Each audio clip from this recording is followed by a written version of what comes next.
বন্ধুরা, মাঝে মাঝে আমরা একটা কথা বলি যে আমি হেরে গিয়েছি, আমি আর পারবো না।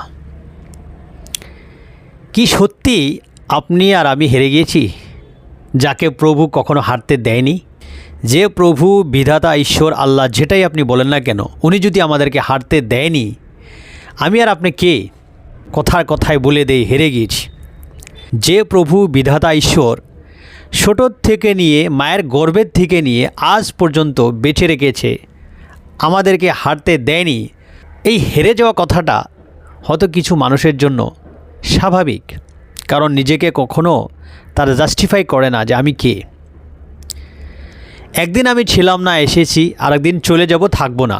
গতিকে কি আমি নিয়ে যাব আর কি রেখে যাব, প্রভুর কাছে সেটা বড় বস্তু।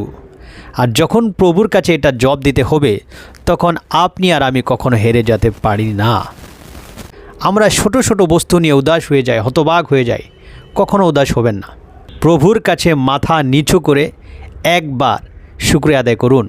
বন্ধুরা, একটা ভিডিও, এই ভিডিওটা যদি আপনারা শুনুন বা দেখুন, আপনারা নিশ্চয় বুঝতে পারবেন যে নিজের জিন্দগিটা কত একটা ইম্পর্ট্যান্ট।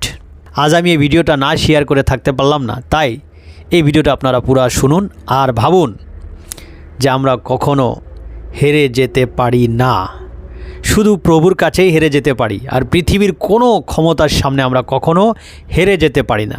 বিজ্ঞান বলে একজন প্রাপ্তবয়স্ক সুস্বাস্থ্য পুরুষ একবার সহবাস করলে যে পরিমাণ বীর্য নির্গত হয় তাতে 40 কোটি শুক্রাণু থাকে।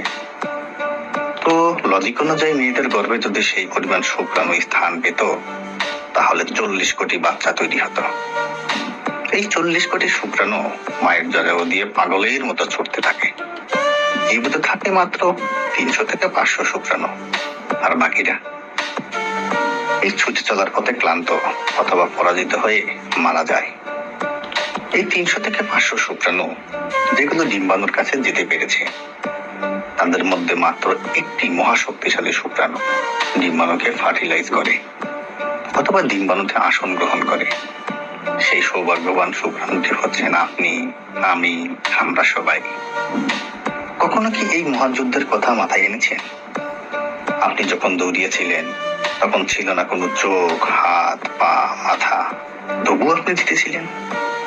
আপনি যখন দৌড়িয়েছিলেন তখন আপনার ছিল না কোনো সার্টিফিকেট, ছিল না মস্তিষ্ক, তবুও আপনি জিতেছিলেন। আপনি যখন দৌড়িয়েছিলেন তখন আপনার ছিল না কোনো শিক্ষা, কেউ সাহায্য করেনি, তবুও আপনি জিতেছিলেন। আপনি যখন দৌড়িয়েছিলেন তখন আপনার একটি গন্তব্য ছিল, এবং সেই গন্তব্যের দিকে উদ্দেশ্য ঠিক রেখে একাগ্র চিত্তে দৌড়িয়েছিলেন, এবং শেষ অবধি আপনিই জিতেছিলেন। এরপর বহু বাচ্চা মায়ের পেটেই নষ্ট হয়ে যায়, কিন্তু আপনি মারা যাননি। পুরো 10টি মাস পূর্ণ করতে পেরেছেন। বহু বাচ্চা জন্মের সময় মারা যায়, কিন্তু আপনি টিকেছিলেন। বহু বাচ্চা জন্মের প্রথম 5 বছরেই মারা যায়, আপনি এখনো বেঁচে আছেন। অনেক শিশু অপুষ্টিতে মারা যায়, আপনার কিছুই হয়নি। বড় হওয়ার পথে অনেকেই দুনিয়া থেকে বিদায় নিয়েছে, আপনি এখনো আছেন। আর আজ আপনি একটু হলেই ঘাবড়ে যান, নিরাশ হয়ে পড়েন। কিন্তু কেন ভাবছেন আপনি হেরে গিয়েছেন? কেন আপনি আত্মবিশ্বাস হারিয়ে ফেলেছেন? এখন আপনার বন্ধু বান্ধব, ভাই বোন, সার্টিফিকেট সব কিছু আছে, হাত পা আছে, শিক্ষা আছে, প্ল্যান করার মস্তিষ্ক আছে, সাহায্য করার মানুষও আছে, তবু আপনি আশা হারিয়ে ফেলেছেন।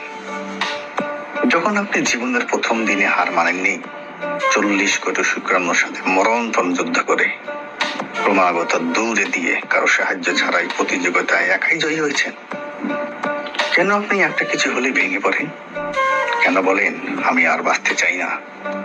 কেন বলেন আমি হেরে গিয়েছি? আপনি কেন হারবেন? কেন হার মানবেন? আপনি শুরুতে জিতেছেন, শেষে জিতেছেন, মাঝপথেও আপনিই জিতবেন। নিজেকে সময় দিন, মনকে প্রশ্ন করুন কি প্রতিভা আছে আপনার। মনের চাওয়াকে সব সময় মূল্য দিন, সব সময় সৃষ্টিকর্তাকে স্মরণ করুন, দেখবেন আপনি জিতে যাবেন।